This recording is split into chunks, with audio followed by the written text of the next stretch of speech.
जय सिया राम। मित्रों, मेरे प्यारे दर्शकों, आप सभी को मेरी तरफ से बहुत बहुत धन्यवाद। आपका प्रेम, स्नेह, आशीर्वाद मुझे निरंतर YouTube चैनल के माध्यम से मिलता जा रहा है, जिसका मैं आभारी हूँ। काफ़ी दर्शक WhatsApp के माध्यम से पूछते हैं कि पंडित जी आपका जो है क्या समय रहता है वार्तालाप का या कुंडली विश्लेषण का। तो मैं बता देता हूँ कि मैं एक अध्यापक हूँ और मुझे समय दोपहर के बाद का ही मिलता है। यदि आप मुझसे बात करना चाहते हैं तो शाम को 4:30 से लेकर के 5:30 के बीच में ही मुझे से वार्तालाप कर सकते हैं या WhatsApp के माध्यम से आप मुझे मैसेज भेज सकते हैं। मेरे एक नए WhatsApp नंबर आपकी स्क्रीन के ऊपर हाईलाइट हो रहे होंगे, दर्शाए गए हैं।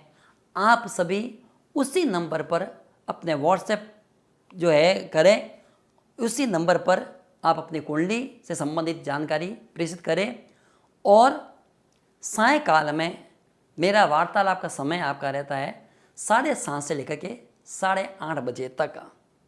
रविवार के दिन दोपहर में 12 बजे से 2 बजे तक और सायंकाल 4 बजे से लेकर के शाम को 7 बजे तक मेरी आपसे सीधी बात हो सकती है, वार्तालाप हो सकती है।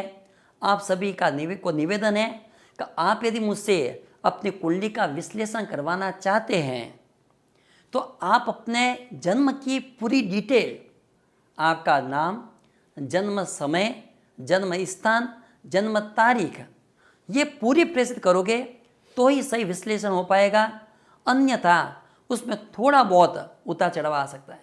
आप सभी से एक और निवेदन है कि मैं ये नहीं कह रहा कि मैं ज्योतिष का विद्वान हूँ, ज्योतिष मुझे आती है। मैं ज्योतिष का विद्यार्थी हूँ, ज्योतिष का छात्र हूँ। जैसे आप सभी हो वैसे मैं भी हूँ।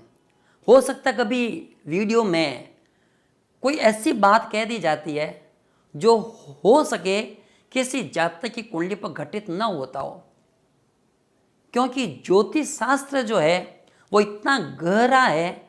और हम तो क्या, हजारों वर्ष पूर्व बड़े बड़े ऋषि मुनियों ने, तपस्वियों ने, सिद्ध महात्माओं ने और पूर्ववर्ती जितने भी ज्योतिष शास्त्र के विद्वान हुए, प्रकांड विद्वान हुए, खूब उन्होंने लिखा है इनके बारे में, खुद आलोड़न किया है, खूब मंथन किया है, खूब ग्रंथ लिखे जा चुके हैं।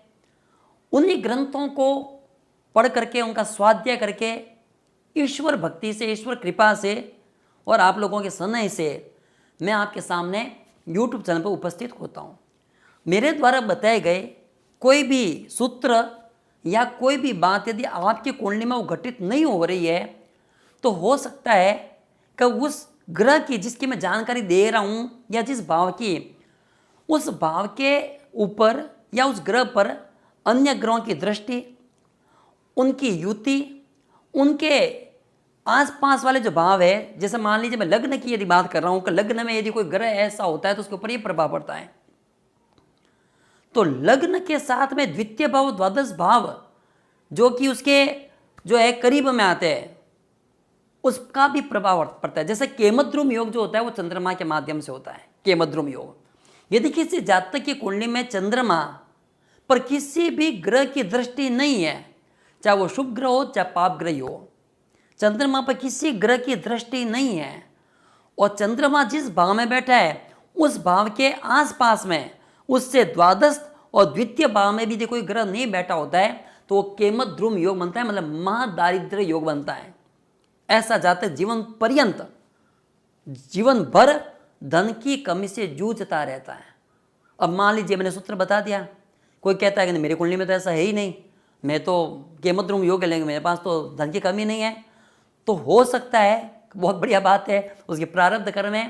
लेकिन ये केवल जन्म चक्र से नहीं है, आपके चंद्र कुंडली से, नवमांश कुंडली, नवमांश तो कलत्र हो क्या हो सकता है अपने पत्नी के भाग्य से मिल रहे हो। सप्तमांश कुंडली जो होती है वो आपके संतान का योग होता है, तो संतान प्राप्ति के बाद में धन योग बना, वो संतान के भाग्य से बनाओ।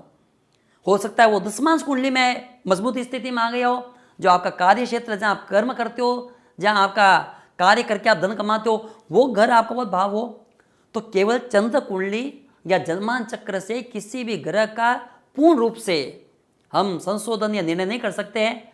उसके ऊपर हम सटीक नहीं कह सकते हैं। इसलिए एक ही ग्रह पर अनेक ग्रहों का प्रभाव और उस भाव का प्रभाव वो नवमास कुंडली, जन्मान चक्र, राशि चक्र, सूर्य कुंडली और सप्तमास, नवमास, जो भी 16 वर्ग कुंडली होती है जिसके ऊपर मैं विश्लेषण करना है, उसको देखना भी जरूरी होता है। तो यदि मैं कभी किसी ग्रह के बारे में चर्चा कर रहा हूँ और वो आपके कुंडली में यदि सटीक नहीं बैठ रहा है तो आप निराश मत होइए, आप उदास मत होइए, क्योंकि एक ग्रह का प्रभाव नहीं होता है, आपका पूरे परिवार के कर्म, उनके भाग्य भी आपके साथ जुड़े हुए हैं। आपके प्रारब्ध कर्म है। ज्योतिष शास्त्र एक ऐसा विज्ञान है, ऐसी विद्या है जिसके ऊपर संभावनाएं की जाती है। ये संभावना है, यहाँ पर सत्यता और सटीकता तो परमात्मा के हाथ में होती है, वो ईश्वर कृपा से होती है। धन्यवाद। जय श्री राम।